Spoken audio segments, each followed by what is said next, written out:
Oh, I guess we're kind of set up to play already. Yeah, I mean, it seems like it would be pretty convenient if we decided to do that. Let's do it. All right, good luck, y'all. Good luck, have fun. Likewise. Hello and welcome to this split season of Team Draft LA, entering the Final Fantasy portion. And let's see what we cracked today. Malboro, Stuck in Summoner's Sanctum, Fire Magic, and Sorceress's Schemes are both notable red cards. Pretty strong, but I think the choice is between Vinette and Cypher. As we see the opponent to our left, first pick. I don't know how to pronounce it. Zayas Ye Galvis? Something like that. Anyway, I think our pick is between one of these rares, and I tend to prefer to be base white, at least to start out a draft in this format. So I go with Vinette. Pick 2, we see Thunder Magic, swallowed by Leviathan. Garland, and a white Oracite as the clear standout options, I think. Well, Ice Magic as well. Yeah, a couple of very strong blue cards. But the power level being relatively comparable, they're going to be rare again. Leads me to picking white Oracite once again. I just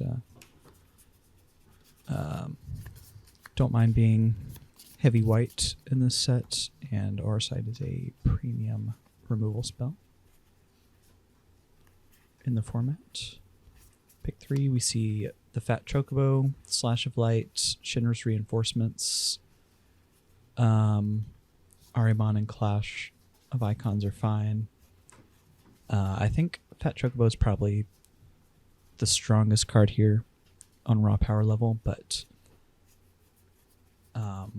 once again, taking the flexible white removal spell over, a good card, but still a 5-drop, seems pretty clear and reasonable to me.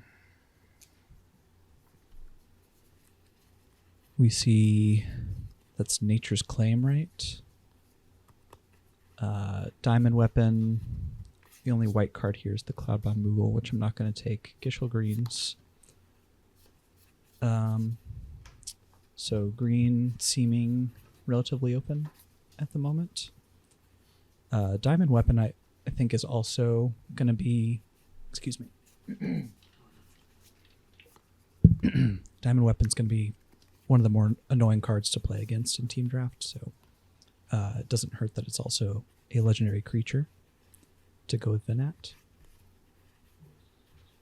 Pick 5, we see the white drying up pretty significantly, but there also just aren't any very strong cards. There's the Black Mage's Rod and Retreat the Esper, which are both solid, but still gonna try and make the Selesnya Legends plan work. Pick up a land here.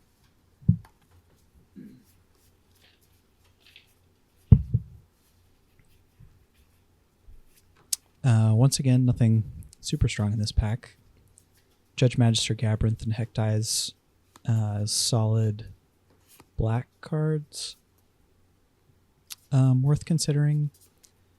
The Magister is also legendary creature, but especially this early in a team draft, I like to go ahead and grab a Blitzball. It makes the deck relatively often. There are just cards that you're going to want to splash a lot of the time, and since I'm already sort of looking to be playing a good amount of legendary creatures, then the Blitzball makes even more sense than it otherwise would. First wheel here, I'm a little surprised to see some of the stronger cards in the pack, like Stuck in Summoner's Sanctum and Sorceress's Schemes still in the pack. Item Shopkeep is notable. I think it's a very strong card for Boros specifically. But I'm pretty happy to play at least the first copy of You're Not Alone in just about any white deck. It's a very, very strong combat trick for a single mana. But I think on raw power level, the Sorceress of Schemes is the pick. That said, it's probably at its worst in Boros, so I could see an argument for either You're Not Alone or the item shop keep there instead. Here, once again, the Magister being a legendary creature just sort of tips the scales slightly in its favor over the Dwarven Castle Guard, which would probably make the deck, but not be a premium pickup or anything. Close to stone nothing here. I'm just going to go ahead and take the Grand Pulse Ochu on the off chance that I do end up in green. Could be considered playable by some.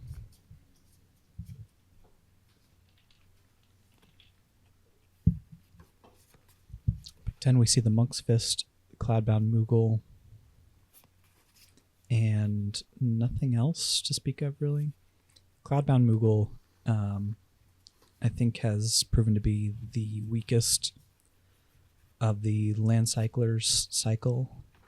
And Monk's Fist, especially now that I have a Slash of Light, has been pretty solid in these white equipment-based decks. Hilgigas is certainly a stronger Land Cycler. Random Encounter I'm not set up for at all, and the Rapier is just close to unplayable. As close to unplayable as you can get these days, I think. So yeah, I'm just going to snap up the Gigas. It's not really going to affect any decision making, but just take it out of a weak pack. Taking the second Magister here, once again, looking to play legendary cards anyway, so and then a nice 13th pick, You're Not Alone. So having the double Judge Magister after first picking Vinat definitely skews my perception towards being Orzhov here. Green did not seem very open, but I'm still going to consider the possibility of being green in pack 2 here. We see the Weapons Vendor, Town Greeter, White Mage's Staff, Final Days, Choco Comet, Albert Steiner, and the Turtle. Pretty strong pack overall. I think I did get a little too locked into the Orzhov mindset here.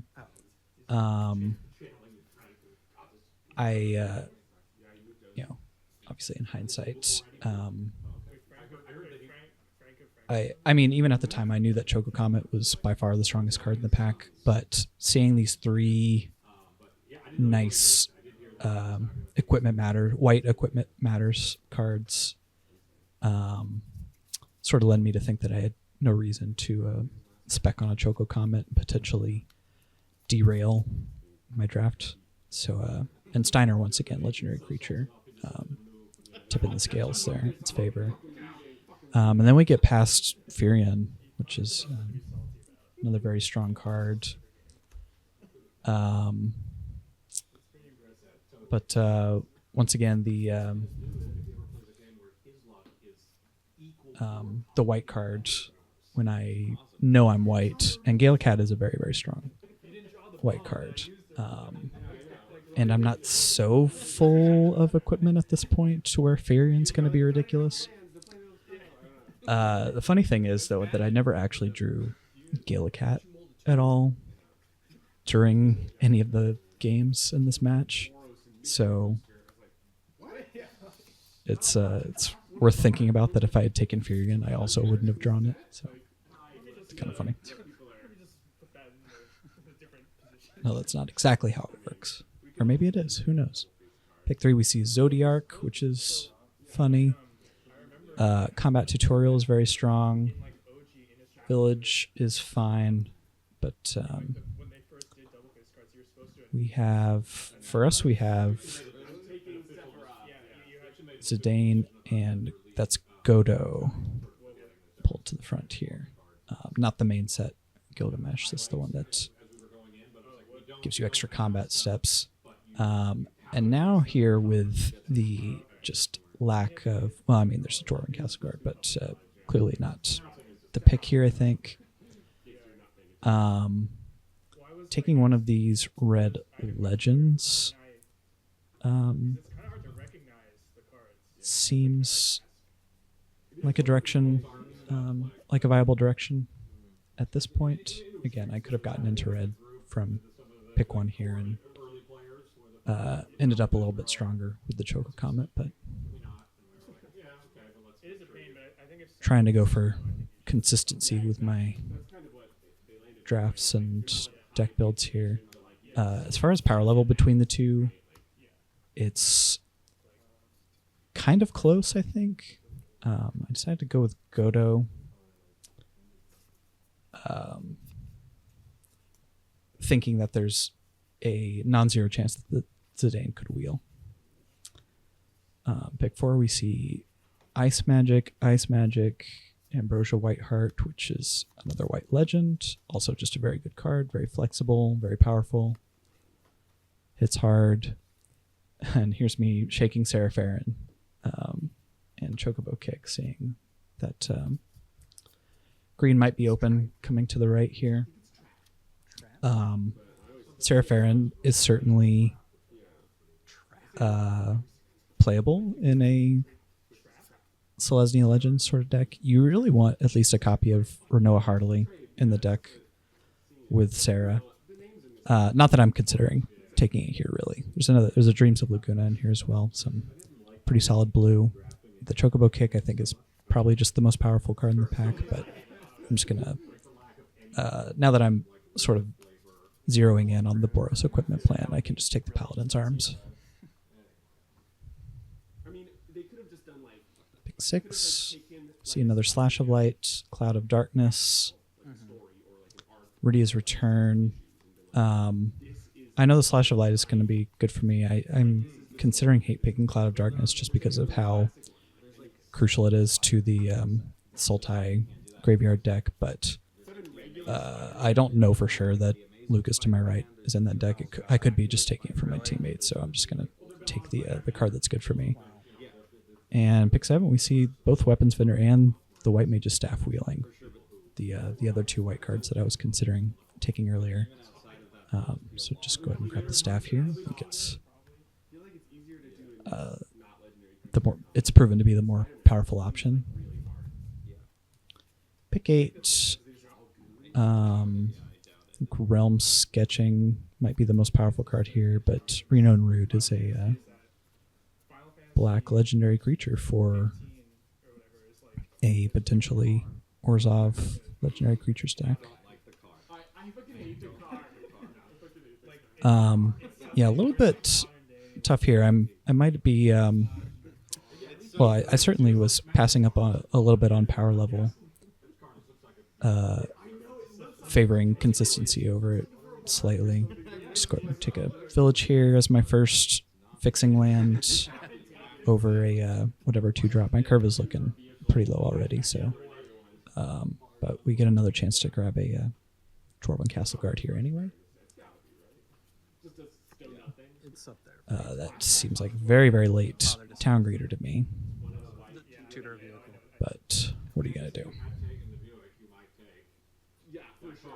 So I think, yeah, had I known that I would end up in red, I could have had certainly some more powerful cards in there from this pack, but I'm still feeling pretty good about where I'm sitting overall. And here, keeping the Selesnya Dream alive. Taking the 11th pick Serapharen. Magic Pot could be sideboarded, though probably not. And winding down pack 2 here. I am still basically just white Lunar Whale. and open to possibilities. I have some solid black cards and red cards, which will likely Final be Fantasy the pack. pairing. I have the Serapharin, which probably isn't being played at this point, but you know, fun to think about. Pack 3, pick 1. We open a Noctis, which is Is that the pick 2? not very exciting, but I am more than happy to see a second copy of They Ambrosia are. Whiteheart Said they here. are. The pick 2, yeah. Sad to pass on Torgal. He is certainly a fine hound. I like Demon Wall quite a bit. There were some good cards in the pack that weren't for me, of course. Now here, we actually have the same pick between Steiner and No, I think Choco it will Comet. be cheaper and quicker. And this time, I opt to go with Comet number 1 over Steiner number 2. As I obviously should have done the first time too. Slower, yeah. I will say though that passing the first Choco Comet to my right, I believe Lucas ended up taking it and not playing it. So got him to waste a pick on it. There's another Zidane here. Grahatia has not been very premium in this set. And I kind of just want most of my cards to cost 4 or less in this kind of deck. White Mage's Staff has just been very, very strong. There's a second. I already have. Did I get the first copy of Zidane? I don't think so, actually. I don't think it came back. But either way, it's a staff here. Passing a Sahagin.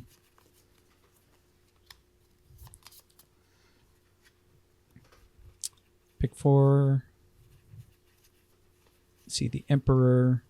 And that's Ishin Two Heavens is 1, which is not something that I'm very likely to play. There's another Slash of Light here, but I opt to just hate pick the Emperor. I think it's going to be a card that can be scary and will win the game if it's not dealt with quickly. So taking it over just another fine removal spell. I think I'm doing just fine on playables here. You see the fire magic here. I don't know. I'm not as high on it as a lot of other people. I think it just it would be hosing my own deck most of the time. And Snowvilliers, though certainly a weaker card, is a legendary creature. A white legendary creature at that.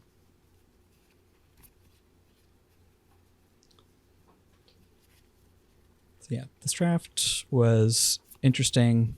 Not the highest on power level. But yeah, and now that I am locking in on red as my secondary, I really like picking up the Rabanastra here to help fix a little bit.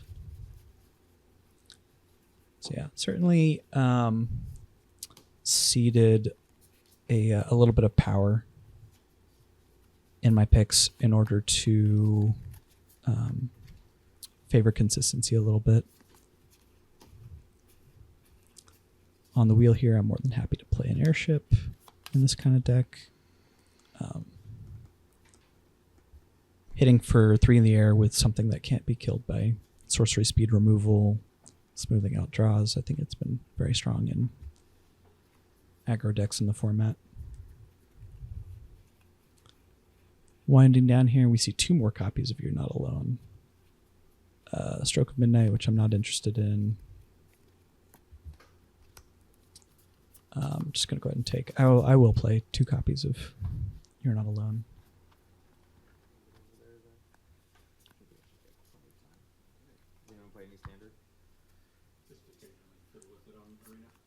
Here we have the Zidane wheel. And I think that he is significantly stronger than Ash, even though Oh, and we wheeled the Slash of Light anyway, so that was nice. Nice little gift. Even though Ash is sort of built for this deck specifically, I think she's still pretty weak. Whereas Zidane has been game-winning in a lot of instances. You're going to just take Garnet over some unplayables. Yeah, this was actually kind of a tough pick. I ended up going with the Thief's Knife. The fact that the Emperor of Palmesia came to me so late makes me wonder if the opponent to my left is it and was about to be paid off by a late Emperor pick. And so thinking about which card I would rather my teammate not play against, it would be the Thief's Knife. They can play Laughing Mad if they want.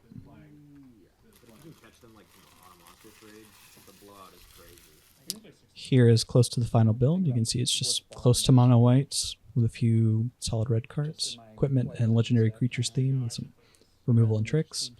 Here is Mike's Gruul landfall deck. He ended up with the Cypher, which is awesome. And the Triple Triad, which is kind of cool.